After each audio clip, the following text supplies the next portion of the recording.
I didn't set out to do that. I mean, I'm content. You know what? That's one of the secrets. Yeah. Contentment. And most people don't get that. Nope. That's why it's a secret. Well, even if you tell them, a lot of people won't get it. They'll be Thanksgiving. That's true. An attitude of gratitude for what you do have. Look around us. Look at this place. Yeah, look at this equipment. I mean, you guys are just doing awesome. I mean, you're dressed nice. You have nice cars. You got a nice building. I mean, we're so blessed. It's insane. Yeah. And we forget to have, gratitude and Thanksgiving. Yes, sir. Contentment. I mean, I'm content with what I have. I am. I think if you remember the journey you've taken, And I'm helping people get what they need and what they want, and so I get giving them a compensated well for doing that. I mean, I'm the most blessed guy you ever met. I was just telling my sister, I don't remember the last day I worked. No, because you have a passion, so I don't even remember the last day I worked. How fortunate am I? I know I am. That's the dream. I know I am. That's the dream. That is literally the dream. That's the dream. And I love what I do. It's important. That's why we have you out here, because we're trying to, I see on Facebook or whatever. So I don't necessarily know exactly what you do. So I was like, but that guy has a lot of clout, a lot of followers. There's a lot of people that seek you. Oh, the Facebook? Yeah, on Facebook, right? Do you know what? When I started that, I didn't even know what a Facebook forum was. now this guy will take the air out of the room. I didn't know what it was. I told my business partner, Tony, I said, I think we may get as many as 100 people. If we're lucky, I think we'll get up to maybe even as many as 100 people. Because I thought that was a lot. I mean, I didn't know. I didn't know. Where did you end up at now? Well, we got 4,300 people, which isn't big. But by any means, because I see guys out there that have 50,000, 100,000, or something like that. I'll go, well, I just got a little 4,000. Look who's following you, though. It's not like you're having you're an R&B singer or something, and you have a bunch of fans. These are people that are fans of the knowledge that you have, the content, content, which is powerful, because all of them are aspiring to be like you in a certain way. They just don't have a forum. They don't have what you've created. If you're passionate about something, you'll keep doing it, even if people don't pay you. You love doing it. So I love what I do. I mean, so if you find out what your gifts are and what you're supposed to do, what God has created you to do, well, it dovetails, and then you do love what you do. Yeah, you don't, because it dovetails. I mean, it just. You were going to do it anyway. Naturally that you almost don't even notice it's happening. And the funny thing about it, so I've been doing this 21 years, right? I started contracting 21 years ago. I stumbled into it. I didn't want to be a contractor. I stumbled into it. And so every single thing that I've done in the last 21 years has the next step for the next step for the next is position me for the next thing. Yeah. And it's interesting because the Lord is just, I didn't even know that this was being there for you. I didn't know this was being rigged up for this. It's amazing. I didn't know it was all being orchestrated for me. I mean, I'm like. But so you were. It means you were built right for it. The next thing is what I did, and I tried to do it as best I could with excellence. And the next thing I did that as well as I could with excellence. And then I was adjusting claims, and I did that with excellence. Then I started my own adjuster school, and I did that with excellence. I really love doing those things, and then I discovered that, that the insurance industry doesn't want their adjusters. they don't want you to be thorough and write good scopes. They want them to do what they're told. Wow. Well, yeah, and we have these discussions internally, right, within us, and I didn't want to believe that.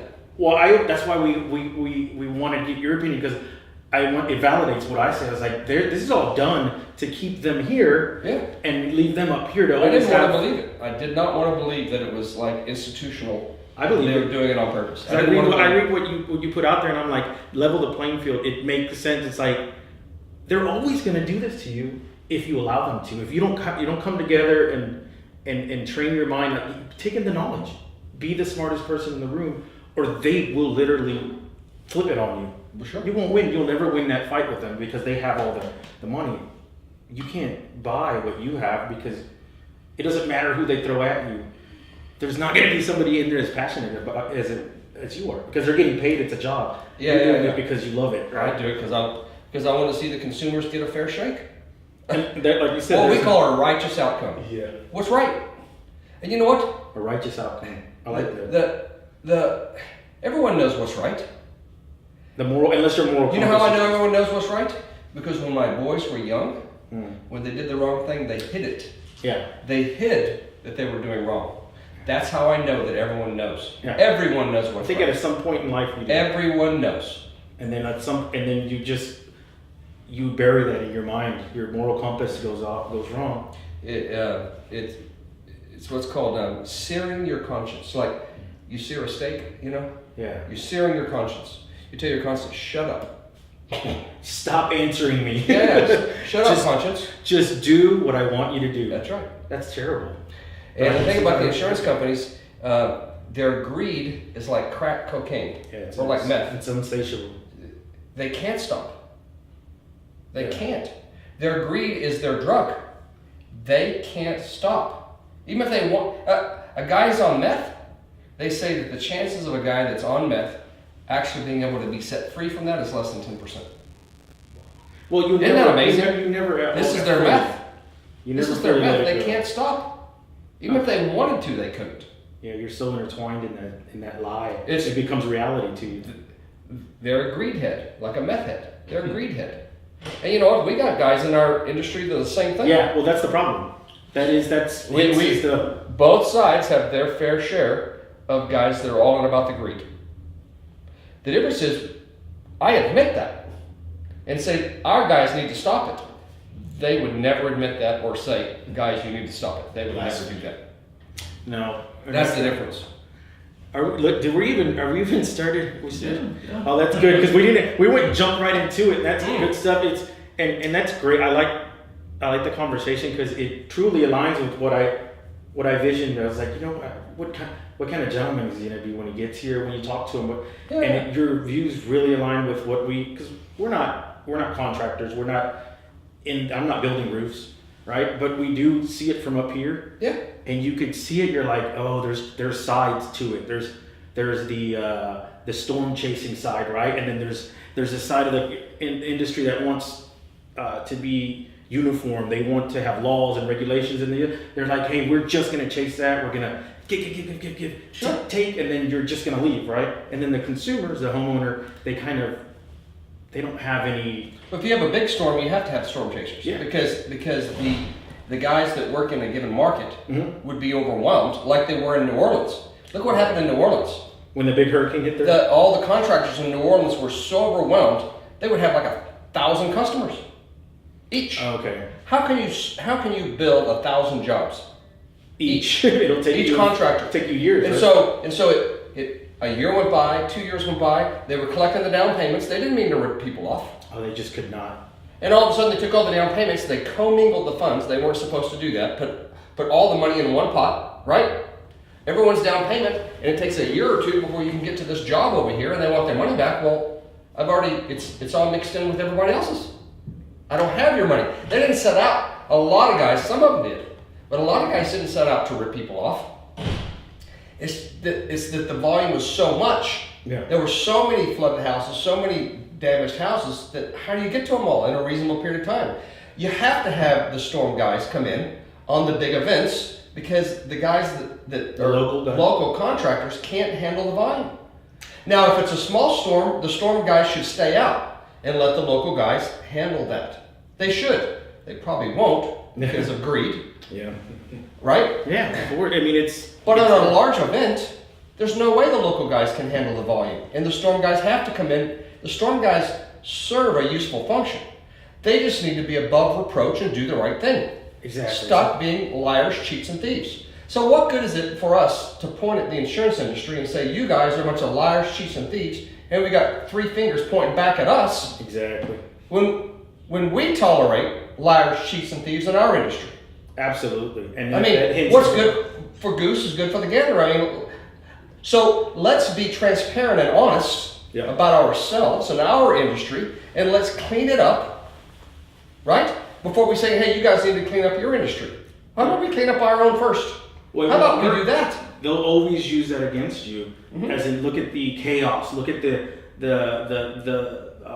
the gray cloud over this industry, right? And they are up here, right? They'll always use that. Of course, they have their own problems, right? The insurance industry. And the insurance industry has a lot of good people, and they have good companies. There are. I use Amica for my homeowner's insurance and for my auto and stuff. They're an awesome company. I've done claims for them. That's how I know who to use. See, Because I've actually adjusted claims for Amica, and I know that they do the right thing. So I did claims for Hurricane Michael in November of 2018, and I worked for a really good insurance company that did the right thing. I won't work for companies that won't do the right thing. I mean, I have a conscience. I can't do that. And so I had one line item out of all the claims that I did in November in the Panhandle in Florida, Hurricane Michael. One line item kicked back out of all those claims. You know why? Because I did the exact same thing that I'm teaching the contractors to do. I explain and justify every line item using facts and evidence. I didn't put line items in there that are illegitimate or unreasonable. I only put line items that I could explain and justify, that they're really legit. And so I did explain and justify them using facts and evidence, and they went through. That's the same thing I'm teaching the contractors, to do the exact same things that the good adjusters do. Just level the playing field, right? That's it.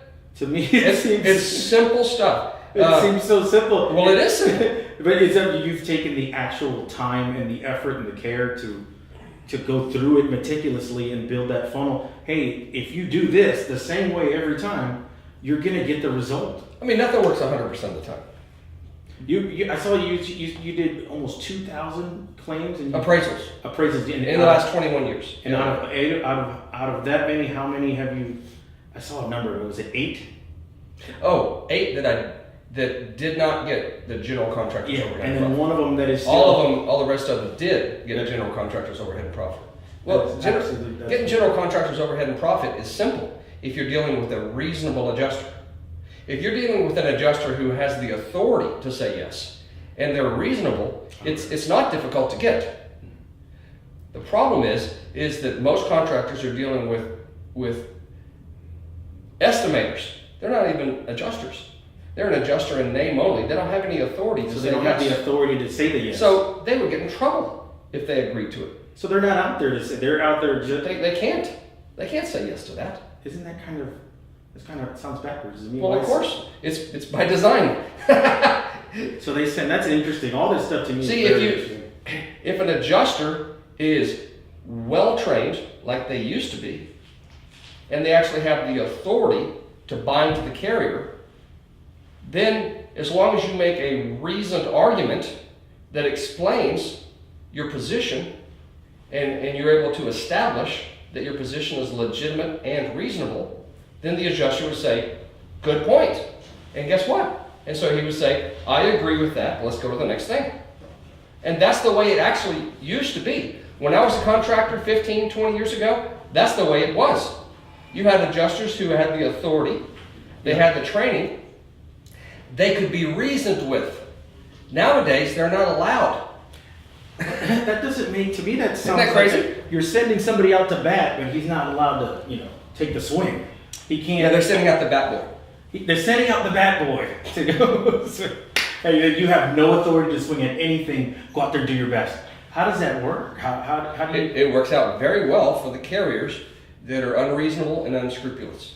And then the contractor is just left frustrated. I can't get what I need from him because he can't pull the trigger anyways. That's the reason why I explained to them exactly how to handle these situations and exactly step by step the process to do, so that the most important thing that I teach is the pre-adjustment conference. The reason why that is because the consumer isn't educated in the process. They don't understand what's going on.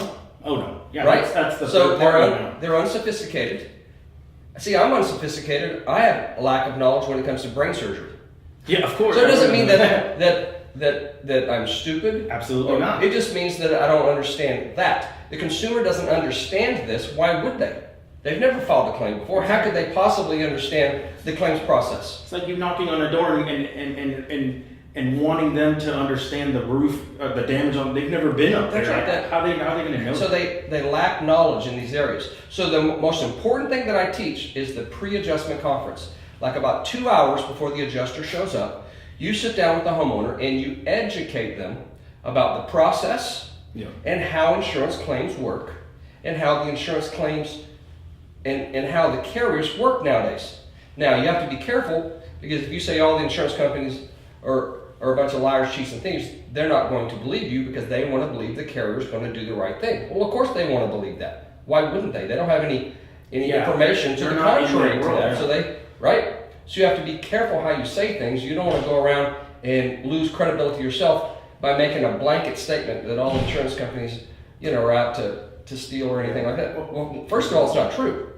Yeah. Second of all, then it would make you feel like your credibility is now strong. You lose credibility, exactly. So I see. You're kind of more like a trial. Like if you're gonna go in front of a jury. Yeah. I'm not gonna just jump in there and just. You want to explain to the consumer what they can reasonably expect, how the process works. I used to do the same thing when I would do large residential or commercial projects that are going to take like weeks or months. So I would do what's called a pre-construction conference. And the purpose of the pre-construction conference, so let's say that your customer, the client, their expectation of the project is here. And your understanding of the project is here. The difference between this and this is frustration on the part of the consumer's part because they were thinking they're going to get this and they're going to get this. So what you have to do is in the pre-construction conference, you have to bring them to where you and they are on the same page. Simple, right? Not always easy, but it is simple. This is the exact same thing. The consumer has this idea. It's like couples when they get married. They have an idea what marriage is going to be like. Marriage is nothing like what you expect. Especially, right? You don't even know each other all that right? much. And so, but you have this expectation. Oh yeah, it's going to be so beautiful. The consumer has this expectation of how the claim process is going to go. And then it doesn't happen. It's not based on facts because they don't have any facts to base it on. So that's the purpose of the pre-adjustment conference is for you to bring facts for them to base their expectation of the process on. I mean, it's as simple as that. It's the most important thing that we do because you're not getting the consumer on your side, the contractor. You're getting the consumer on their side. Yeah, you're getting them. You're getting them on their side so that they take up for themselves. How refreshing would it be if a consumer were to take up for themselves when dealing with someone who's being unscrupulous or even unreasonable? How refreshing would that be? It'll clear the room very quick. When you start spitting facts, when you have knowledge, it's powerful. So you take the Unfair Claims Settlement Practices Act, you take your state's claims, what do they call it? Bill of Rights, the Claims Bill of Rights for your state. You laminate those and you have them read them, so they understand what the law says about how claims are settled. And they read about their rights, their consumer bill of rights for insurance claims. They read those things. So now they have an accurate expectation of how the adjuster is supposed to be acting. Yes, in this situation. That's right. It's very situational awareness. So you just educate them. You just educate them about how the claims process is going to work. You educate them about how the construction process is going to work. So that way they go, oh, so that's how it's going to work. And so now they get it. Now when the adjuster shows up, they have an accurate expectation of how the adjuster is supposed to be handling the And then they know how to react, right? If something is off balance, then they can ask questions. Say, hold on a second. This doesn't seem right to me. And here's why. And they ask the question. They ask the question. And then the adjuster then needs to address the question. That's when it gets It could be that the consumer just doesn't understand and what the adjuster is doing is correct. And they would just simply answer that question, then the consumer would go, oh, okay, well, that makes sense to me. The adjusters aren't always doing wrong things. They're just used to a certain way of, they know this situation well. The homeowner doesn't know it well. Why don't you pay for drip edge? I mean, help me understand. Because I'm reading my contractor's estimate here, and he even has a couple sentences here talking about drip edge, and this seems legitimate to me. So help me understand why you're not paying for drip edge, because I'm reading what my contractor wrote here, and I want this. Man, that's pretty. So you're empowering. Precisely. You're empowering both sides. I mean, you're the conduit. You're leveling the playing field. To do the right thing. Not to put it to the man, not to make the insurance companies pay more than they ought. By no means. You're just to indemnify the insured, to make them whole for their covered loss, not for any of the loss that may not be covered, but to indemnify them for their covered loss. Bring them up to That's speed it. So they get they're paid their policy benefits that they were promised and they paid for. or they'll have a fair chance at it. That's it. Because what happens is you go into that situation and you do not know. The person that does know more than the other will most likely take advantage of that situation. It happens all the time. If you go into a situation, it happens with adjusters. It happens with contractors. Let's be honest with ourselves. We have contractors who do that too. They'll take advantage of the consumer's ignorance. It happens on both sides. So how about everyone do the right thing? How about that? How about we do the right thing? Everyone knows the right thing. Everyone does. That's the reason why they hide what they do. Because they know that it's wrong. It's simple stuff. Just do the right thing. That's good. That kind of it falls in line with my next question, because do you know what Icarus, what we do at? So I've heard of it, but yeah. We do a couple of different things that we provide. We provide tools that can help contractors, public adjusters. We do the aerial infrared thermography. Yeah. We provide that, on a drone platform, so you're able to see the scope of the. You were working with Paul Ramon. With Paul, with Ramon. Yeah, sir. With his drone thing. Yeah. I remember you. Yeah. So we provide that service that it helps the contractors with the, let's say they want to know the amount of moisture, what is in that flat roof, in the flat roof under the membrane, so they know what to cut out and not throw away. Sure. Because 90% of the stuff they throw away is really dry. They just don't know because you can't see it. Yep. And so we provide that service, and then public adjusters theirs is a little different, right? What does a public adjuster use that information for? Is it for like a litigation kind of? So they want to see to negotiate with the claims department. They don't litigate. Public adjusters, they negotiate with claims departments. Okay. They represent the insured. So when a consumer is in over their head, yes, sir, they need to have someone representing them, whether it be a public adjuster or an attorney. It depends on the set of circumstances they find themselves in. Not all claims need to be litigated by any means, by any stretch. All right, but if a consumer is in over their heads, they need representation, and they need either a PA or an attorney.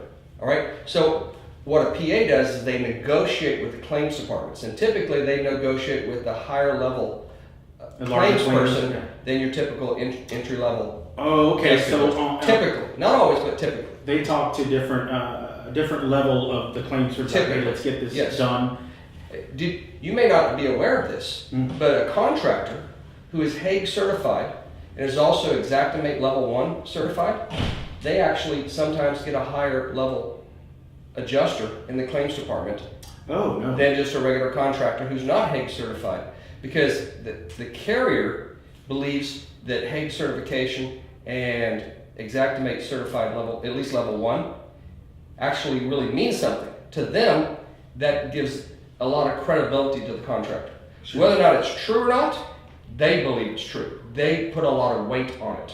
Okay? So because of that, some claims departments, you get a higher level claims adjuster than just an entry level desk adjuster. So they send somebody specifically for you. So if you go out and get Hague certified and you get Xactimate Level 1 certified, then there's a decent chance that you may get an adjuster with a higher level of authority, and he could say yes to things that the regular desk adjuster may not be allowed to. Oh, he has more so authority. There's a hint for you. That's pretty good. That's a good nugget right there. Yeah. I didn't know that on the end of the contractor. And so we were. I learned that from Larry with Merlin Law. He was telling us. I know. Yeah, I met him at. He was telling us in Utah about that. I never knew that before. That's it. It wasn't that way when I was adjusting, but he says it is that way now. And not all carriers, but some. So I didn't know that before. So I'm just passing that along. That's good stuff for everybody. Yeah, it's wonderful stuff. That's good knowledge. Yeah. Absolutely. So the public. Okay, that's a. I didn't know how that detail. Yeah, they negotiate. Now, an attorney can negotiate, but what they typically do is litigate. But they can negotiate. So given Depends on the set of circumstances they find themselves in. If the attorney believes that the adjuster is just acting in an unreasonable manner and they believe that through negotiation they can come to a reasonable outcome, they'll do that. But if they don't believe that they can do that, they'll go straight to litigation.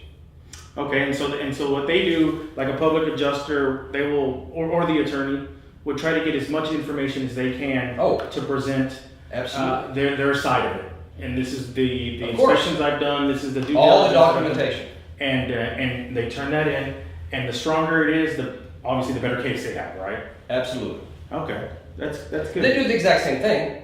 Is they explain and justify using facts and evidence. And the golden standard for facts and evidence is credible, objective, third-party source material.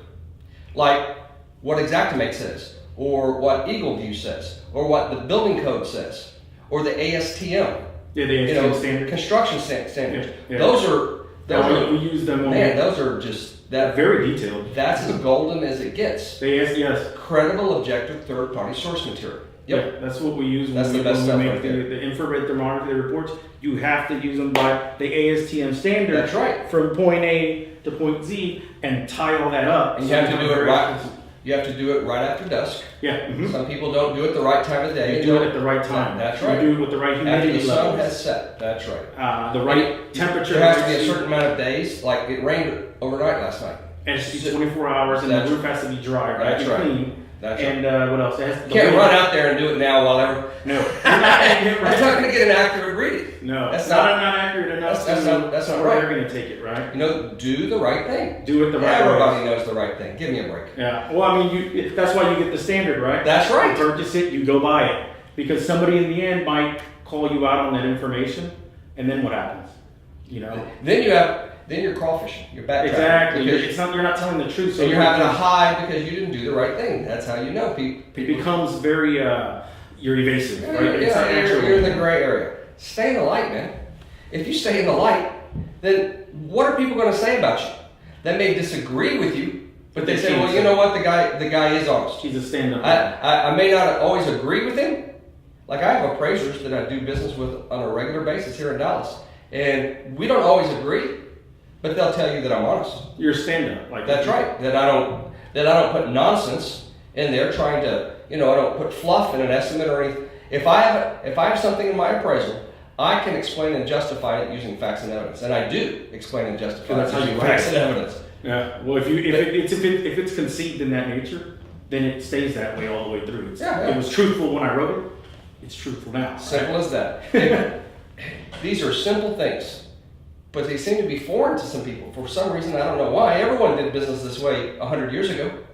Yeah. 100 years ago, everybody did business based on relationships, and everybody was honest. They had integrity. They had character. I mean, it was what was expected. Now, I teach these things, and people are like, oh, yeah, that's a great idea.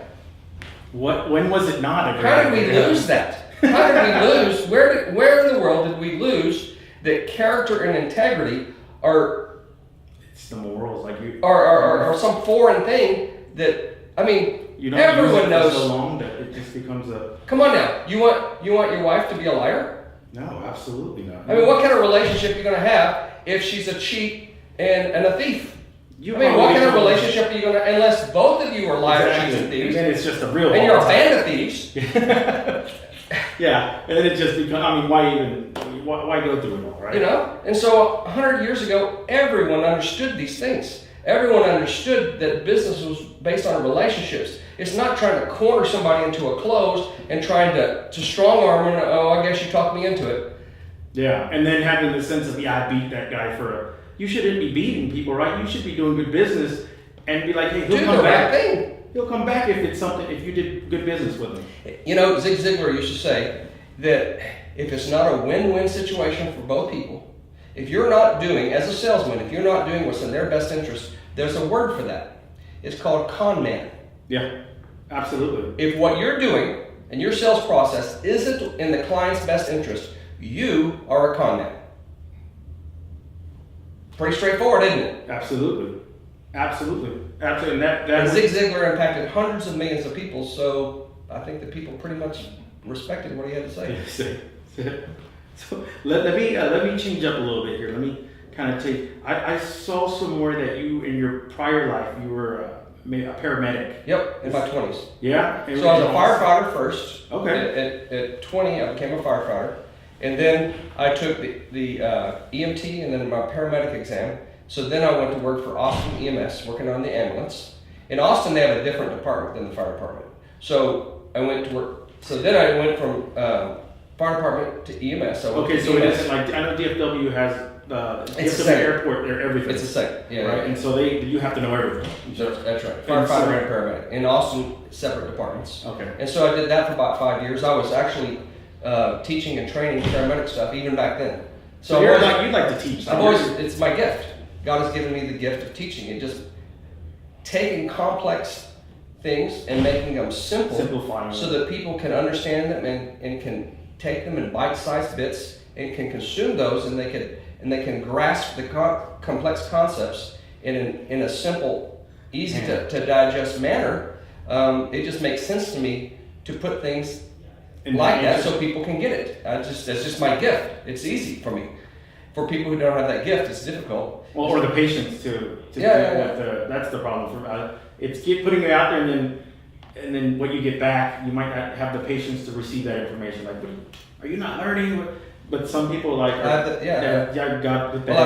more developed the patience. My son's taught me patience. Oh yeah. Well, you have kids? Yeah. Well, they'll put you through the ringer. Yeah, that's for sure. Yeah. Well, they'll teach you humility and patience, right? Yeah. What's all good stuff, man? What in that world of the EMS, like, do you have any interesting stories that? Like, I was a police officer after that. Oh man, so you've done. Yeah. You know, so I used to be very insecure. I mean, like, I didn't kiss a girl till I was 19. Did I say that on the? That's how insecure. You know that you're insecure. We got that right. You know you're insecure if you have such a fear of rejection that you don't kiss a girl till you're 19 years of age. That's insecure. That's how insecure I used to be. And then I became a paramedic short time after that. And you can't be insecure it freed you. As a firefighter or a paramedic or a policeman. You have to when you go to an emergency, you have to take charge of that scene. And you have to know what you're doing. You have to be bold. And everyone there has to know that you know what you're doing. Yeah. And that you're bold to take control of the scene. I mean, it's an emergency. But you have to. You can't be all like, well, I'm not sure what to do. No, now you're a liability. That's right. Yeah, you're not helping anyone. And it was the perfect thing for me to learn how to be a confident Steve instead of an insecure Steve. And I was forced into do. I used to have a fear of heights. And so in the fire department, you had to learn how to rappel out of the fire tower. Yeah, and I had to overcome my fear of heights. So I had all these fears that I grew up with, right? Fear of public speaking. I used to be terrified to stand in front of the classroom and give a book report or something, My goodness, what would somebody, fear of rejection, the thing of what would people think and all that sort of thing. And I had to overcome those things. And now I couldn't give a rip about that stuff. I mean, I constantly get out of my comfort zone. I think that your comfort zone. We just told the camera that you kiss anybody till you're 19. So you're it's already. So it was out of my comfort zone to kiss a girl, right? Yeah. So what I've learned is my comfort zone is my enemy. And I don't know if you've ever thought about it in that context before. The comfort zone is like an anchor around your leg. So if you want to be an extraordinary person, and most people want to be extraordinary, not everybody, but most people want to be extraordinary. You know how that's spelled? Extraordinary. Extraordinary. So you have to be not ordinary, but you have to be extra. So how do you become the extra? So how do you go from being mediocre to extraordinary? You leave mediocre. You have to hate your comfort zone. You have to hate your comfort zone. It's the thing holding you back. Your comfort zone says, no, be mediocre. Be ordinary. Don't put yourself out there. What would people think? Don't embarrass yourself. Who gives a rip? Really? I mean, really. So let's say that I'm in line at a grocery store and I strike up a conversation with somebody in the line. That's outside my comfort zone, let's say. And so I'm never going to see them again. So what if I embarrass myself? So what? So if you want to be extraordinary, you have to do what ordinary people refuse to do. And that's get out of the comfort zone. So the idea isn't to stand in front of a crowd of 2,000 people and give a talk like I did last month in Las Vegas. Yeah, I was there. I saw you. You did awesome too. Who's going to do that? I would. That's way too far out of your comfort zone. No, baby steps. Yeah. So you're standing in the line at the gas station, you strike up a conversation with the person standing next to you. Make yourself do that. I will do that. Make yourself do that. And so what you do is you print this thing up on a piece of paper and you put it on your mirror. So when you brush your teeth and the guys are shaving in the morning, whatever, right? We see that thing and it says, my comfort zone is my enemy, one step today. So that means I'm going to do at least one thing today that's outside of my comfort zone. One thing. And then tomorrow I'm going to do one thing outside of my comfort zone. They say, I don't know, I've heard 16 and 21. 16 days or 21 days of doing something every day for 21 days, you develop a habit. Now you make it a habit to do things out of your comfort zone. And a year or two later, guess what? You don't have one. You're no longer, you don't have a comfort zone. That zone. You're no longer being held down by your comfort zone. You're actually able to flourish and become the real you, the real Steve that I was always created to be, because now I'm not allowing my comfort zone to hold me down and make me be ordinary and mediocre. It's simple stuff. I mean, it's a self-evident truth. Most people don't think about these things. But once you think about it, you go, well, that's an obvious truth. Yes, but are you willing to do the one step a day to actually become extraordinary? Or, I mean, what do you want? Do you want to be mediocre? It's simple. Just do nothing. Yeah, just do nothing and you be mediocre. That's simple. But if you think about who's the most extraordinary person, or just think about any extraordinary person, do you think that they stick in their comfort zone? No. Hell no. No, because you never get out of the box. They would never become the extraordinary person. I don't care. No. Sports figure, politician, movie star. They could never be great by staying in your comfort zone. You're confined by it. You just can't get out of it. You're in the box. So this is a secret only because people don't do it. It's not like some big, huge, breaking news, right? Yeah, it's simple stuff. But you have to do it. You have to take it. You have to make yourself do it. You have to tell your comfort zone, I'm in charge and not you. We're going to do this. And it's your soul, your mind, your self-will, and your emotions. You have to just tell your soul, we are going to be extraordinary and we're going to get out of our comfort zone every day, so just get over it.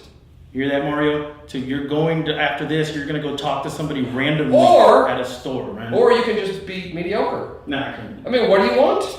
I mean, what do you want? So people have to figure out what they want. Then they have to determine the price they're going to have to pay to get what they want.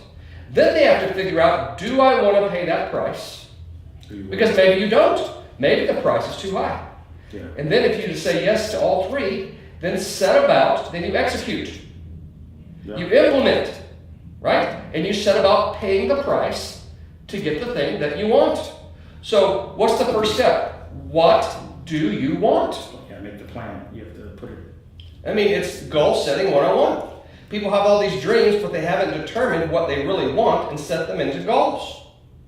And set about and create a roadmap getting to where it is that you want to go. You have to have a roadmap. That's what my grandfather used to tell me. He said, "How are you going to get somewhere if you don't know the terrain? You have to let's say you're going to go to Seattle, or let's say that you don't. Where are you going to go for spring break? I don't know. Well, then I guess any road will take you there. Well, if you don't know where you're going, then any road will take you there. Yeah, just get on the road. But if you want to go to, let's say that you want to go to South Padre Island for spring break. You're 22 years old, you're in college, you want to go to spring break, all right? Well, you either get a paper map or you get this thing and you create a map on how to get down there. You know, you go 97 miles this way, then you turn right over here, you go 15 miles, then turn left.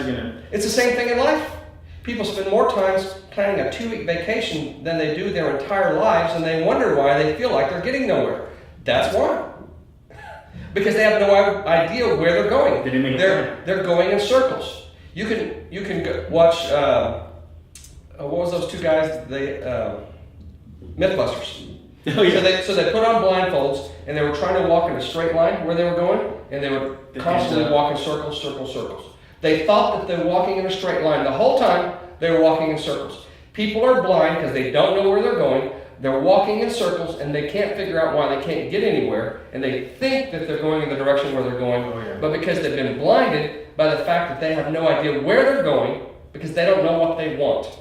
They just end up wherever the wind takes them. And so they end up living a life of quiet desperation, in mediocrity. That's what I was. And they destine themselves to that because they've never taken the first step and figured out what it is they want. So I'm putting together. I'm gonna put together a 12-day course. It's not 12 straight days because that'd be like drinking from a fire hose. So I'm putting together a 12-day course. Yes. It's going to be the top 1%. How to be in the top 1% in income. Right now in our state of Texas, if you're making $500,000 a year, you're in the top 1%. The top 1% in your industry. The top 1% in your marriage. The top 1% in being a parent. How about being the top 1% in your life? The 1%. The top 1% physically. All right. So 6 months ago, I was at 11% body fat. Not at the moment, but 6 months ago, I was at 11% body fat, which is in the top 1% for my age group. So how about we be in the top 1% in health and fitness? In general. In health and fitness. So you have to figure out what you want. Okay, so what's it going to take to be in the top 1% in health and fitness? Let's say that that's what you want. Okay? So what's the price you're going to have to pay? You have to stop eating junk. Junk food has and stop drinking the Coca-Cola. Yes. Right? So I had to cut out sugar and wheat. Mm-hmm. And I exercised every day. I went from exercising no days for 18 years. 18 years I didn't exercise one day. You know what that's called? Lazy. You're just not. Let's be honest with ourselves. We're lazy. Otherwise, we wouldn't do that. You get complacent. So what do you want? Do you want to be fat and lazy? Or do you want to be healthy and fit? Obviously, the vast majority of us want to be fat and lazy because that's what we do. They just let it happen. I taught my sons when they were at a young age, a man always finds time to do that which is important to you. If it's important to be healthy and fit, then you'll find time for that. And if it's not, you won't. Absolutely. If you say that your family is what's important to you, but you spend no time with them, you're deceiving yourself. Absolutely. I mean, come on now.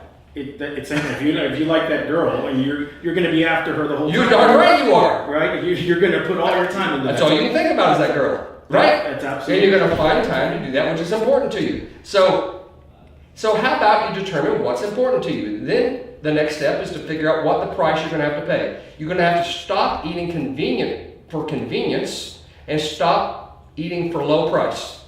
Because if you're going to eat well, it's inconvenient and it's pricey. Yes, sir. So what do you want? Do you want to be healthy and fit or no? If you do, then you find out what the price is.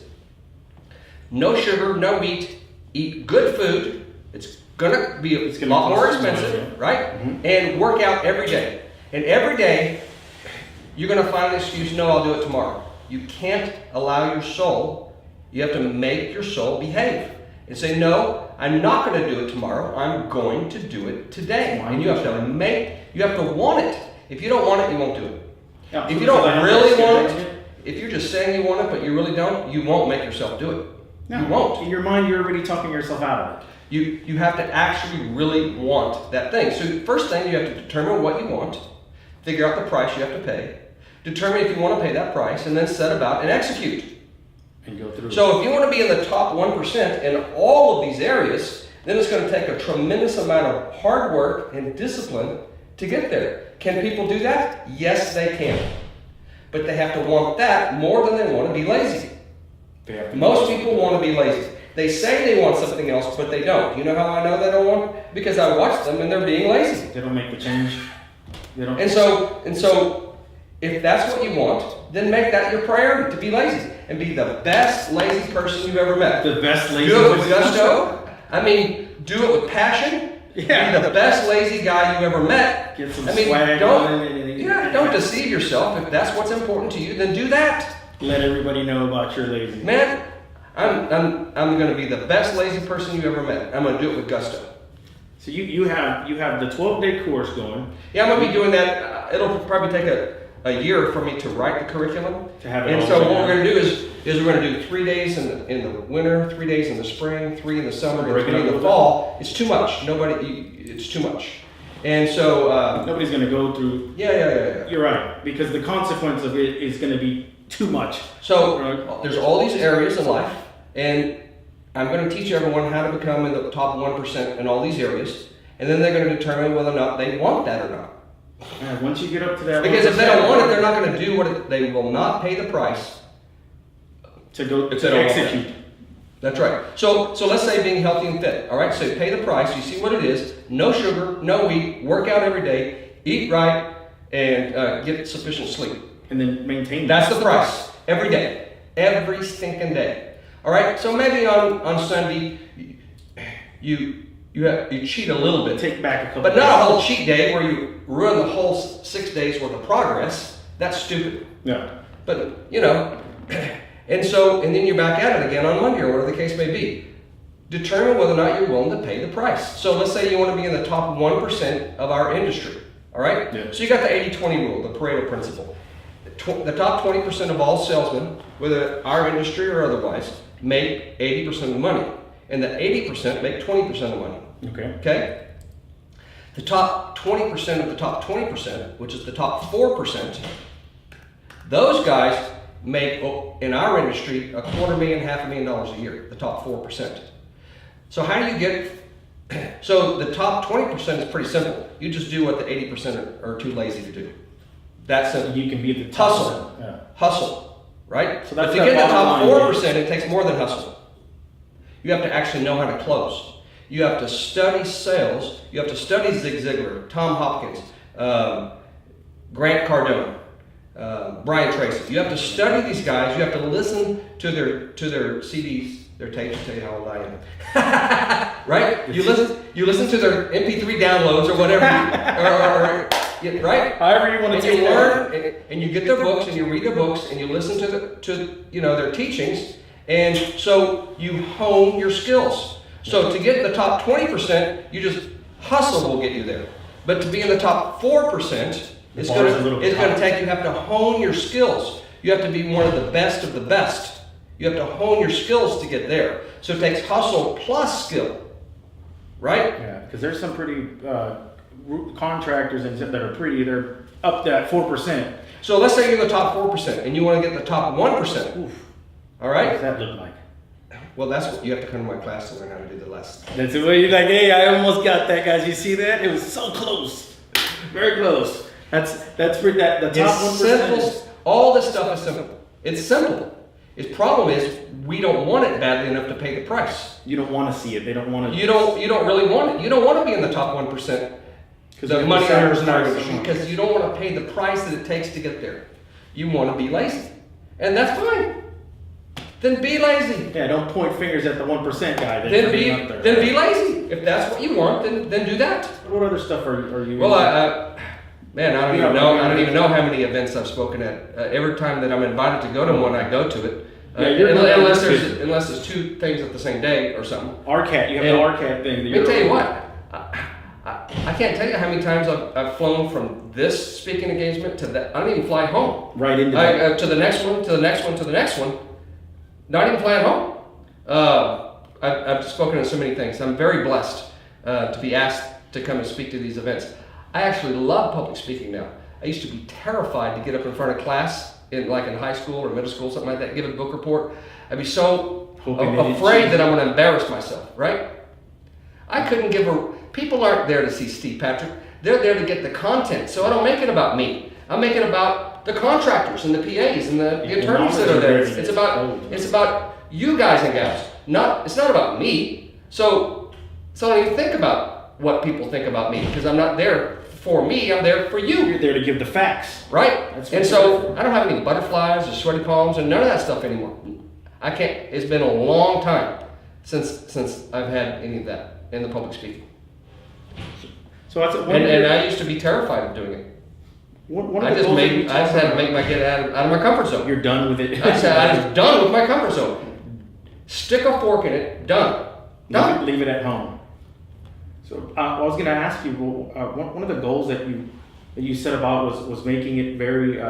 What was the goal again? It was making it very transparent in the industry where everybody has a playing field that for the homeowner, the contractor, sure. the insured, The insurance company too.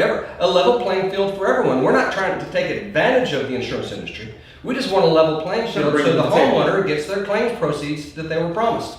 That's all. How does that work when it comes to the whole process of door knocking and the storm? How does that work if you do have an influx of contractors that might be perceived as negative? They're there for another reason. They're not there for. Yeah, sometimes after a storm, people are so hungry that it's like ants at a picnic. Yeah. I mean, you get 15, 20 knocks a day at night on your door, and it gets old. It seems like the homeowner is kind of the one that's out of luck on that. So what you have to do is, and everyone talks about this. No, I know that's most people. So you have to differentiate yourself from everyone else. So everyone is knocking on the door, and everyone's saying the same pitch. Yes, I mean, everyone says the same pitch. Yeah, they think they have like the stick. I got it. I know. Everyone's giving the same pitch. When the door opens, you're saying the same thing. Right? So what you have to do is you have to figure out a way to differentiate yourself from everyone else. So my neighbor's son, he's 19 now. He was trimming my hedges when he was 16. Yes, sir. And I said, you ever think about selling roofs? And I taught him at 16 years of age how to sell roofs. Now at 19, he owns his own roofing company. Okay? Boom. So he asked me, and so he's out knocking doors, the exact same thing, right? And he goes, I have all these people getting angry at me. And so I told him, I said, the problem is our objective is to meet the need of the customer, right? They don't have an immediate need to get a roof. They don't know it's there, right? They don't perceive a need for a roof. So you're trying to sell them something that they don't perceive that they have a need for. So you're coming with a problem instead of a solution. So what problem do they have that you can solve? And you stair-step yourself up into the roof. See? Because they don't perceive they have a need for a roof. You're trying to sell them something that they don't need. Yes, sir. So you're basically what you're saying. You're knocking at a door and you're bringing them a problem that they didn't even know they had. So what you have to do is you have to actually solve consumers' problems. That's what gets you a sale. I have a problem, you have a solution, you bring the solution to me, I go, wow, that's the solution to my problem. Thanks, and I'll hire you. And you bring a solution. That's right. So their problem isn't their roof. Yes, sir. Okay? Unless it just beat the hell out of it. I mean, if you have baseball-sized hail, then they realize that is a problem. But that isn't the typical scenario. Okay? Typical scenario is that the damage is bad enough it warrants replacement, but it's not like leaking yet or anything like that. So what is the customer's problem? The customer's problem is that they have 15 to 20 people a day knocking on the door. That's the problem. That's where I was headed to. That's the problem. You're actually becoming part of the problem. So I told Connor, I said, how do you solve that problem? See, if you can solve that problem for the customer, so they don't have 15, 20 people every night knocking on the door, interrupting their evening, then you have a really good chance of getting the roof a month, 6 weeks from now, 2 months from now, when they actually realize that, oh, you know what, I do have a problem, I need to get my roof. Well, who are they going to go to? The one who solved their other problem. That's you know what, because that's in line. That's what Icarus, what our company, Icarus Property Analytics, that's what we do. Right? At the end of it, that's solve what we problems. Do. We come with a solution, right? you have to be a solution. So what you are is you're not a salesman, you're a solution man. You bring a solution to the problem. So you find out what the problem is, you bring a solution, or you hook them up with someone who does have the solution. And then you know what? I don't have a solution to your problem, but I know who does. And you hook them up with the guy who does have the solution, and guess what? You're the solution man because you brought him. That's right. And so I told Connor exactly what to do, step by step, and guess what? The vast majority of his clients, they knocks on the door and they say, no. They'll call him back. They implement this strategy, and guess what? Who are they going to call? They appreciate, they went from trying to blow Connor off and say, get away from my door, I don't want to talk to any more salesmen, to saying, thank you very much for solving my problem. You brought something to me. Thank you very much, I appreciate you. And they keep his card.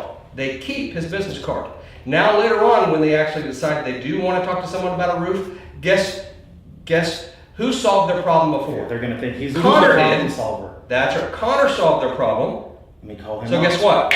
Boom. The chances are good, maybe not even excellent, somewhere between good and very good that he gets the call. Absolutely, because what is the other person's thoughts? They're not even there. He still has to establish credibility. They have to like him. They have to trust him. All those things. that you have to do That for comes someone with to buy business. from you, You're right? doing business, that'll come. But he's already gone a couple steps into that already by solving their immediate problem. And differentiating himself. Right? So all you got to do is differentiate yourself. So he called me up, and I'm talking to him on the phone, and the solution popped in my head. So I told him the solution, and it worked. He was able to differentiate himself from all these hundreds of contractors.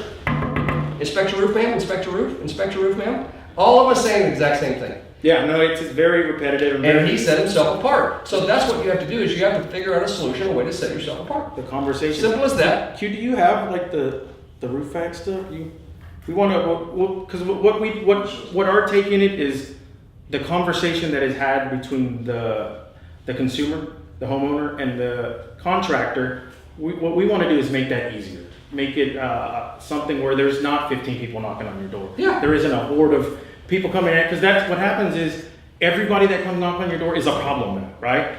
And so That's my problem, is people won't let me eat dinner. You won't. Yes, exactly. You won't let me live my life. Yeah. You're wanting something from me at this point, and so they want time. They want to do their spill at you and get on the roof, do all that crazy stuff. Well, that's what he has to do. The homeowner has to now listen to this. So what we've developed is we use drones. We use drone technology and artificial intelligence, machine learning. You bet. Right? And it's able to, you're able to fly over an entire neighborhood and get about 200 to 250 homes a day. Mm-hmm. And it'll tell you what hail damage is, what wind damage is. It's been trained already to know that basic, this is the damage. And it points them out for you. And we get a nice report that comes out. We call it roof facts. Mm-hmm. Similar to the Carfax, but it's a roof facts. Okay, right? I like that. And so we use the roof facts, right? The roof facts is did y'all like patent it and trademark it? Yeah, Yes. Oh yeah. We put a trademark on that. Well done. And so what happens is we use that as the vehicle, right? We go and extract the data with the drones, and then you analyze the images, right? You run them through the machine. They come back out, and you have the reports, right? You could take these reports, mm-hmm. and now you can go knock on the doors if you want, and come with a solution, right? But we take it one step further. We now geo-target the homes, the entire neighborhoods, with advertisement on Facebook, mm-hmm. Messenger, different avenues to where we can give them a roof fax, which is information. Hey, this neighborhood was recently hit with hail damage. Did you know that you could have availability for a roof? You know, there's so get your roof fax, $5 or something. It's free. Free. Get your roof fax free, and then you click on it, right? And then if your home is one of the ones that's damaged, then this falls under the criteria. We have your home as one of the damaged ones in our database. If you would like to go ahead and see your roof fax, a couple more answers here to the questions we're asked, and then you get them to a certified platinum contractor.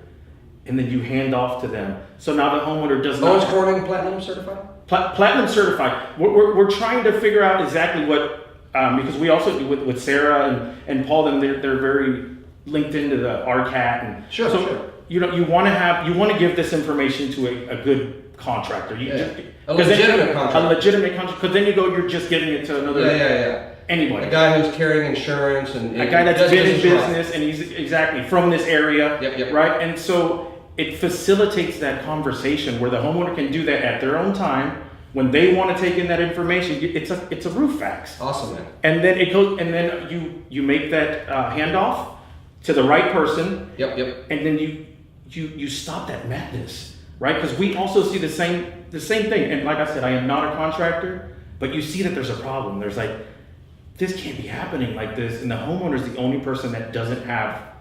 Everybody's a contractor now. Yes, and there's the thing, you just put a ladder on your tree. Now you're a contractor, and so you're certified to go knock on all these people's doors and and that's craziness. And to me, I say, why don't we do something for both for the industry, the homeowner, and we can be very transparent and look, this is what it is. The roof fax is telling you that you have damage on your roof, and I've done with Paul himself, where he'll go and do his own report on Paul the roof. Ramon. Yes, with his own eyes. Right, and then we'll put one on the side here, and we're like, hey.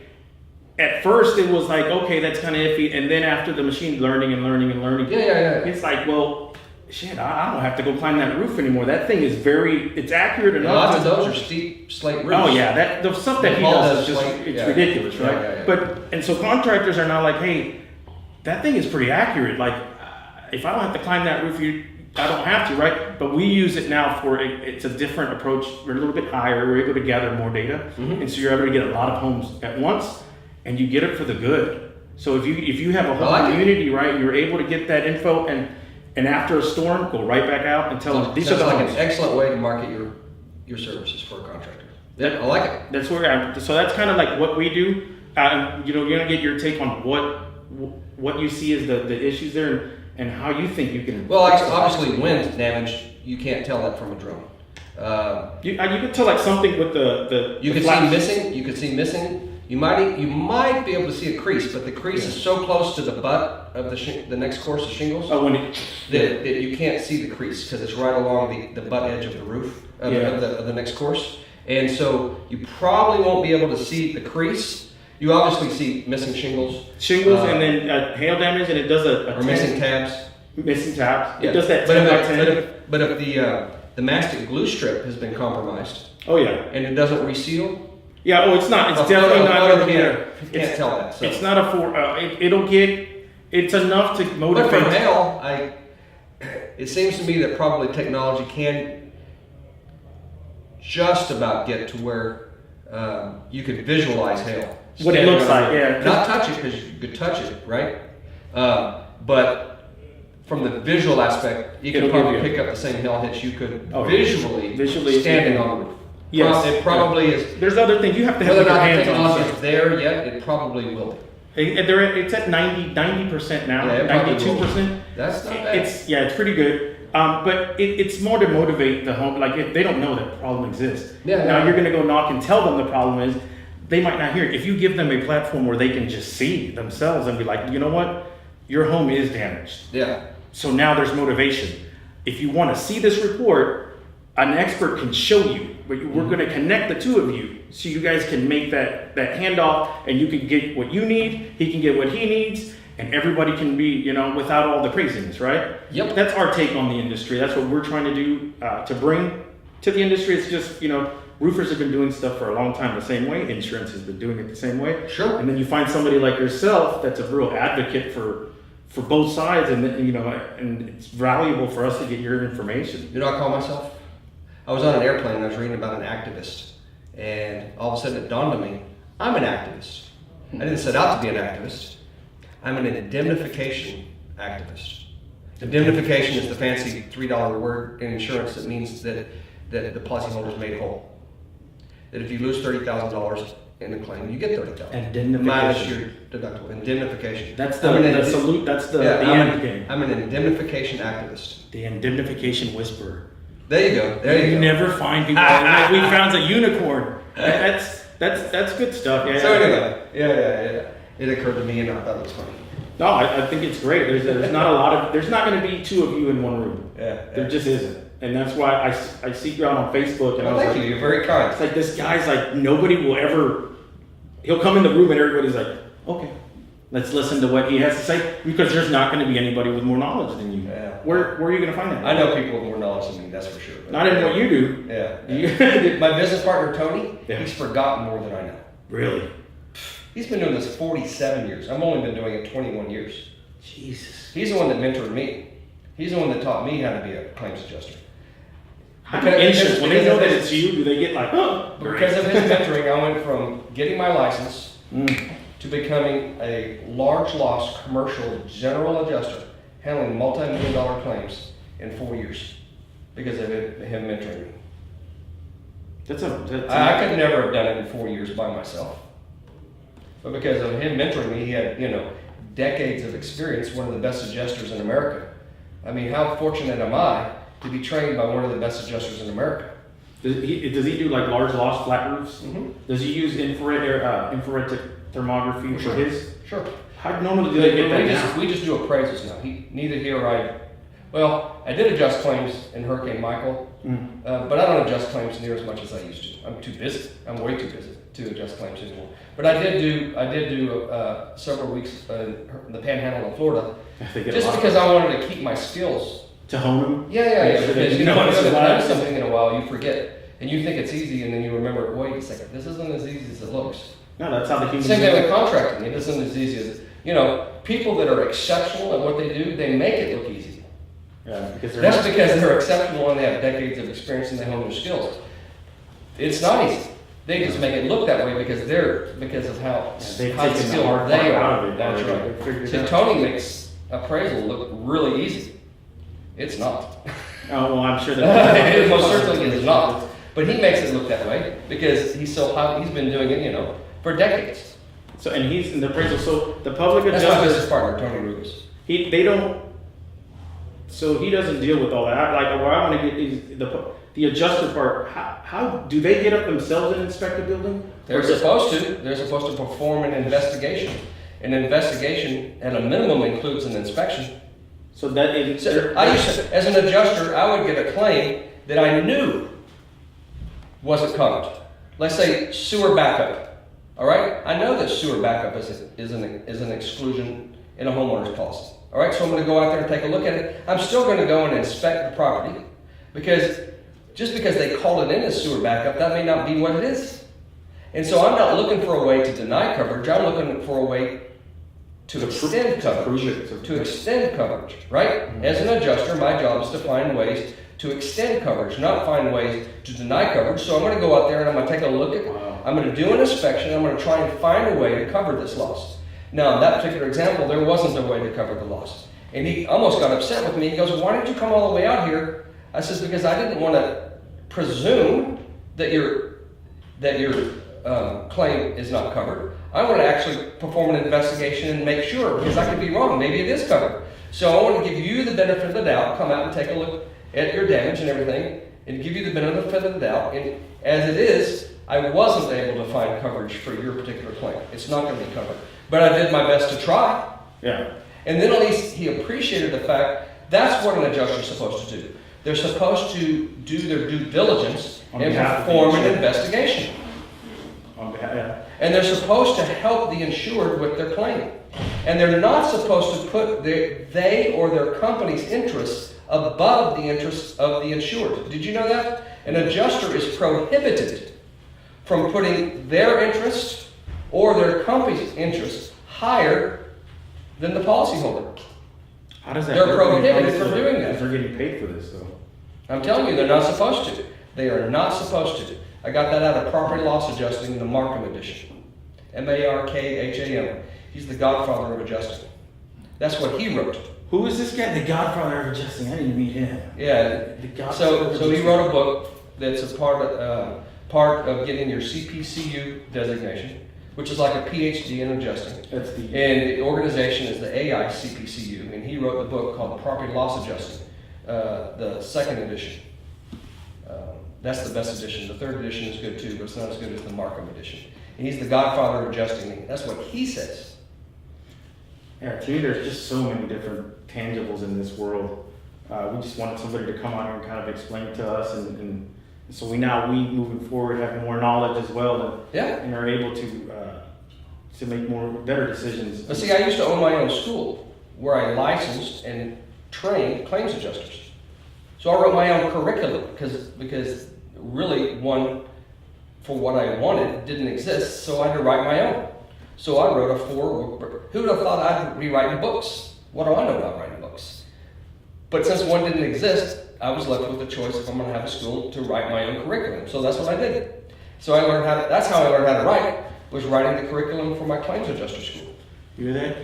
We're going to have to write a book on how to infrared thermography and boom, there you go. How that helps the public adjuster and how that can help their workflow. Let me tell you something funny. Yes, sir.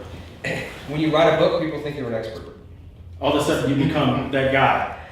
You're the one that leveled the playing field. Oh, see, I'm the same Steve I was a minute ago before you knew I wrote the book. I'm still the same Steve. But when you find out I wrote the book, you're the expert guy. You ever have somebody ask you for an autograph the book? I did. Yeah, it's like, hey, it's funny. So you're like, hey, wait a minute. Yeah, can you autograph my book? Did you become that guy too all of a sudden? You're like, okay, well, I'll autograph your book if that's what you want. That's kind of cool, though. It amuses me that people, it's a respect thing. And yeah. Yeah. You did that. That's a lot of work to write a book. Right. Yeah. So them asking you for an I put autograph is kind of like, hey. I invested about 1,500 hours into writing the first edition of Level the Playing Field.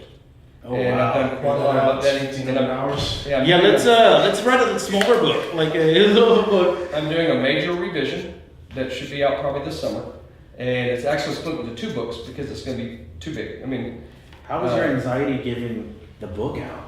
Not getting in front of the camera and not speaking, but actually the book and all your thoughts for somebody to be able to read. Was that the same as getting in front of the camera? Was there, were you insecure about that, or just like, here you go, you had gotten over that already? no, I just You did your due diligence. I don't do the comfort zone thing. You're done with it. I'm done with it. I don't do the comfort zone thing. That's cool though. I mean, that takes a lot to be able to put your words in a book and then have other people challenge them. Or it's like an unruly child. If you're a parent and you have an unruly child, what do? You make them sit down, shut up, and behave. And that's what I do with my comfort zone. I make it sit down, shut up, and behave. It's in the car right now. He has it in the car in the glove compartment. Yeah. It just sits there, and I rule and reign over my comfort zone. It doesn't rule and reign over me. Simple. It's simple. I, Steve, rule and reign over my comfort zone. I do not allow it to rule and reign over me.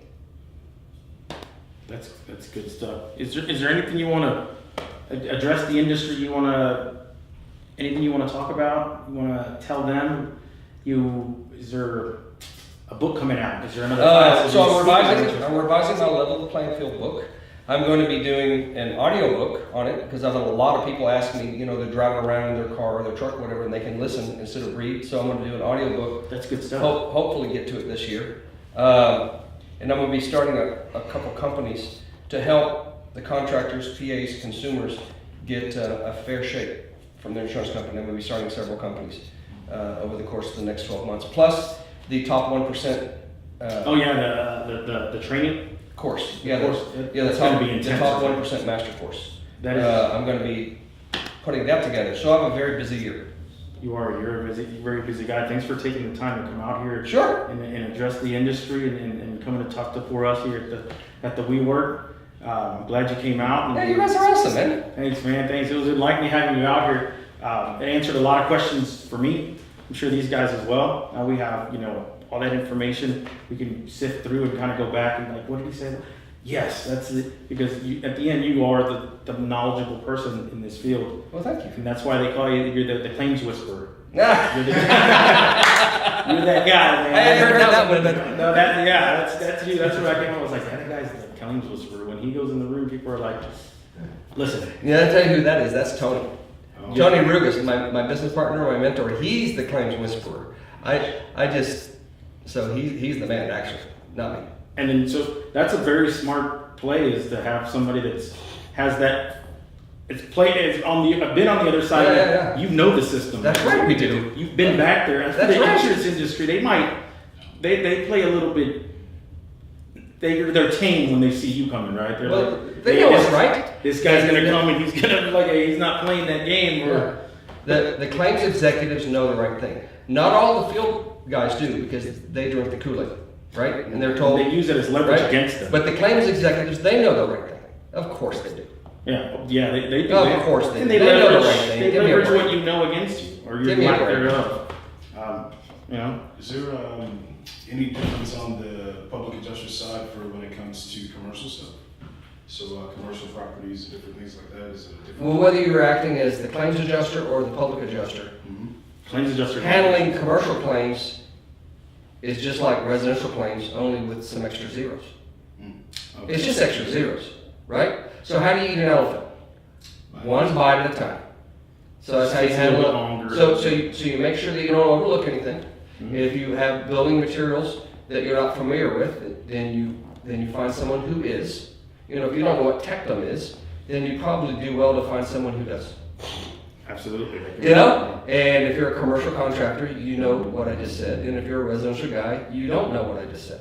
Yeah, I know what tectum, because we just did a home actually. Yeah. It had tectum in it, and it was the weirdest thing. That's kind of unusual. It's very unusual. Yeah, so that's where yeah. I was like, we did a scan, infrared, and we usually don't do it on residential. Yeah. And they said they had tectum, and I'm like, okay, wait a minute. I just want to go out there to see what you're talking about. Sure. Because seen the two, right? And then when we were That there, stuff's expensive. it's very expensive, and it's been there for a while. It's good stuff too. It's very thick and very It's good durable. stuff. But it's like on a home, it just looks so different. I have never seen it in a residence. We see it here in Dallas, and it was Yeah, just, yeah. it took me back. I'm like, what are we looking at here? And you look at the thermal images, you're like, yeah, that area is nice and good here. The tech, it's the other part that isn't. Ooh, I'm gonna leave you guys with this one last thing. Yes, If sir. you come to one of my live trainings, Yes, sir. I will teach the residential contractor how to pull in 1 or 2 large commercial roofs this year. Oh, that's a great nugget because there's a lot of them that are making. So how would you like to spear? good stuff? How would you like to harpoon 1 or 2 whales this year? I'm talking about $500,000, $1 million roofs, commercial roofs this year. So if you come to one of my live events, I'm going to teach you how to do that. In fact, I'm going to teach you how to pre-sell hundreds of large commercial roofs before the storm ever hits. If you'll come to my live events, I'm going to teach you those things. How valuable would that be? You hear that, guys? You got it right here, exclusive. In fact, a guy named Sean that was at a live event that I was teaching in Kansas City 5 weeks ago. He took that information that I gave those guys in Kansas City that day, and he went out and he got 3 large commercial roofs in 3 weeks, implementing the strategy that I taught. And he's a residential contractor. He's not a commercial contractor. He took that information and went and harpooned 3 whales within 3 weeks by actually implementing what I taught. This guy's giving out free game, free knowledge. So go to my Facebook forum, find out where the live events, come to the live events, and I'll teach you that stuff. I'm not going to teach that on video. That's only at the live events. So You heard it, guys. Thanks a lot. Thanks for coming out. Of course.